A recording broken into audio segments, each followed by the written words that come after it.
ക്ലാസ്സിലെ അഖീദയിലെ ഒന്നാമത്തെ പാഠം. ബിസ്മില്ലാഹിർ റഹ്മാനിർ റഹീം. പാഠം 1. അല്ലാഹു സുബ്ഹാനഹു വ തആല. പാഠം നോക്കാം. ആകാശലോകത്ത് മിന്നിത്തിളങ്ങുന്ന നക്ഷത്രങ്ങൾ നിങ്ങൾ കണ്ടിട്ടില്ലേ? എന്തൊരു ഭംഗി! അവയെല്ലാം ചെറുതാണെന്ന് നിങ്ങൾ കരുതിയിട്ടുണ്ടോ?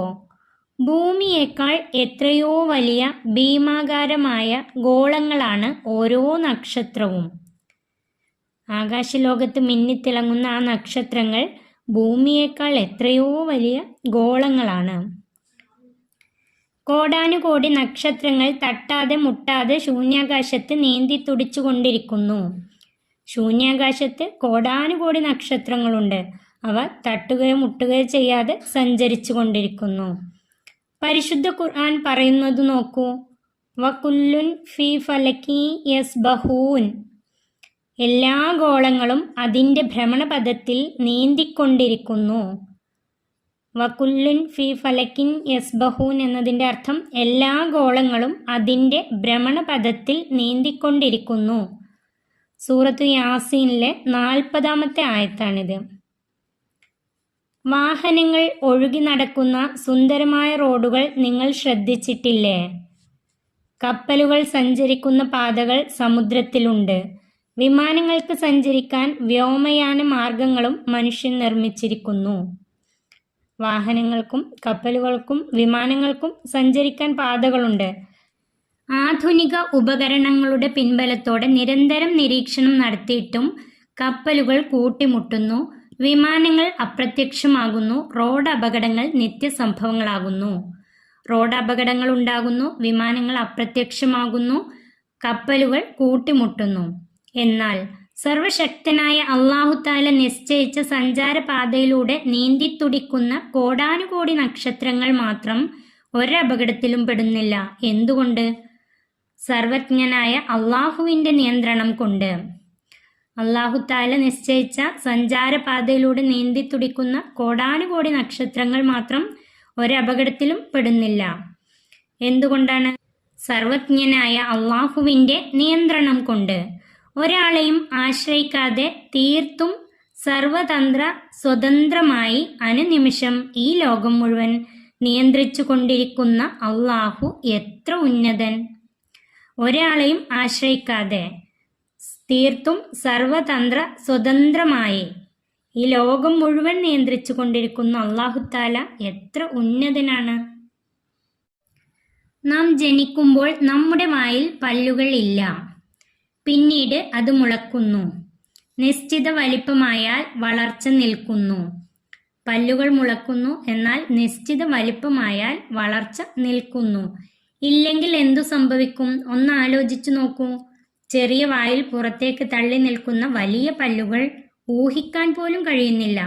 ഇത്ര ശാസ്ത്രീയമായി കാര്യങ്ങൾ സംവിധാനിക്കുന്നതിൻ്റെ പിന്നിൽ ആരാണ്? സർവശക്തനായ അള്ളാഹു തന്നെ.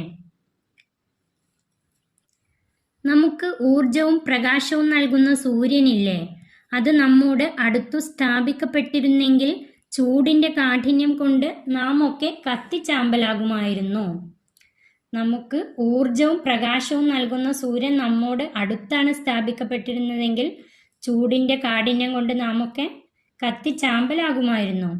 നിലവിലുള്ളതിനേക്കാൾ വളരെ മുകളിലാണെങ്കിലോ? സൂര്യൻ ഇപ്പോൾ ഉള്ളതിനേക്കാൾ വളരെ മുകളിലാണെങ്കിലോ നാം ഒക്കെ തണുത്ത് വിറങ്ങലിച്ചു പോകുമായിരുന്നു. ഇത്ര കൃത്യവും വ്യക്തവും ഭദ്രവുമായി സർവ്വഗോളങ്ങളും നിയന്ത്രിക്കുന്ന അള്ളാഹുവിന് മുമ്പിൽ നമുക്ക് അങ്ങേ അറ്റത്തെ വിനയം പ്രകടിപ്പിക്കാം. ഇത്ര കൃത്യവും വ്യക്തവുമായി സർവ്വഗോളങ്ങളും നിയന്ത്രിക്കുന്ന അള്ളാഹുവിന് മുന്നിൽ നമുക്ക് അങ്ങേ അറ്റത്തെ വിനയം പ്രകടിപ്പിക്കാം. നിസ്കാരത്തിലെ സുജൂദിൽ നാം ചൊല്ലുന്ന ദിക്ർ എത്ര അർത്ഥവത്താണ്! സുജൂദിൽ ചൊല്ലുന്ന ദിക്ർ സുബ്ഹാന റബ്ബിയൽ അഅ്ലാ വബിഹംദിഹി. അതിൻ്റെ അർത്ഥം അത്യുന്നതനായ എൻ്റെ നാഥനെ ഞാൻ പരിശുദ്ധനാക്കുന്നു, അവനെ ഞാൻ സ്തുതിക്കുകയും ചെയ്യുന്നു. സുബ്ഹാന റബ്ബിയൽ അഅ്ലാ വബിഹംദിഹി. അത്യുന്നതനായ എൻ്റെ നാഥനെ ഞാൻ പരിശുദ്ധനാക്കുന്നു, അവനെ ഞാൻ സ്തുതിക്കുകയും ചെയ്യുന്നു. തദ്രീബാത്ത്. ഈ പാഠത്തിലെ പഠന പ്രവർത്തനങ്ങൾ നോക്കാം. 1. കണ്ടെത്താം. അതിൽ ഒന്നാമത്തെ, അള്ളാഹുവിൻ്റെ സൃഷ്ടി വൈഭവത്തിന് ഒരു ഉദാഹരണം. അള്ളാഹുവിൻ്റെ സൃഷ്ടി വൈഭവത്തിന് ഒരു ഉദാഹരണം.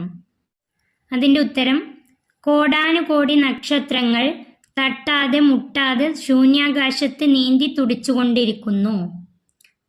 കോടാനുകോടി നക്ഷത്രങ്ങൾ തട്ടാതെ മുട്ടാതെ ശൂന്യാകാശത്ത് നീന്തി തുടിച്ചുകൊണ്ടിരിക്കുന്നു. 2. ഗോളങ്ങൾ അതിൻ്റെ ഭ്രമണപഥത്തിൽ സഞ്ചരിക്കുന്നു എന്ന് സൂചിപ്പിക്കുന്ന ഖുർആൻ സൂക്തം. അതിൻ്റെ ഉത്തരം, വകുല്ലുൻ ഫീ ഫലക്കിൻ യസ്ബഹൂൻ. ഖുർആൻ സൂക്തമാണ് എഴുതേണ്ടത്. വകുല്ലുൻ ഫീ ഫലക്കിൻ യസ്ബഹൂൻ. 3. ആ സൂക്തത്തിൻ്റെ നമ്പർ, അധ്യായത്തിൻ്റെ പേര്. സൂറത്തു യാസീനിലെ 40-ാമത്തെ ആയത്ത്. സൂറത്തു യാസീൻ 40-ാമത്തെ ആയത്ത്. 2. ശരിയും തെറ്റും വേർതിരിക്കാം. 1. ഒരേ വെള്ളവും വളവും നൽകപ്പെടുന്ന ചെടികളിൽ വ്യത്യസ്ത വർണ്ണങ്ങളിലുള്ള പൂക്കൾ വിടരുന്നു. ഇത് അള്ളാഹുവിൻ്റെ കഴിവിലേക്ക് വിരൽ ചൂണ്ടുന്നു. ഇത് ശരിയാണ്. 2. മനുഷ്യരായ നാം ഓക്സിജൻ ശ്വസിക്കുകയും കാർബൺ ഡയോക്സൈഡ് പുറത്തേക്ക് വിടുകയും ചെയ്യുമ്പോൾ വൃക്ഷങ്ങൾ കാർബൺ ഡയോക്സൈഡ് ശ്വസിക്കുകയും ഓക്സിജൻ പുറത്തേക്ക് വിടുകയും ചെയ്യുന്നു. അള്ളാഹുവിൻ്റെ മികച്ച ആസൂത്രണങ്ങളിൽ ഒന്നാണിത്. അത് ശരിയാണ്. അള്ളാഹുവിൻ്റെ മികച്ച ആസൂത്രണങ്ങളിൽ ഒന്നാണിത്. 3. ബെൻസ് കാർ ഒരിക്കലും അപകടത്തിൽപ്പെടില്ല. അത് തെറ്റാണ്.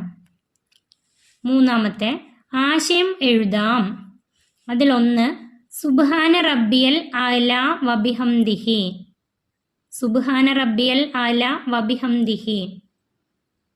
അതിൻ്റെ അർത്ഥം, അത്യുന്നതനായ എൻ്റെ നാഥനെ ഞാൻ പരിശുദ്ധനാക്കുന്നു, അവനെ ഞാൻ സ്തുതിക്കുകയും ചെയ്യുന്നു.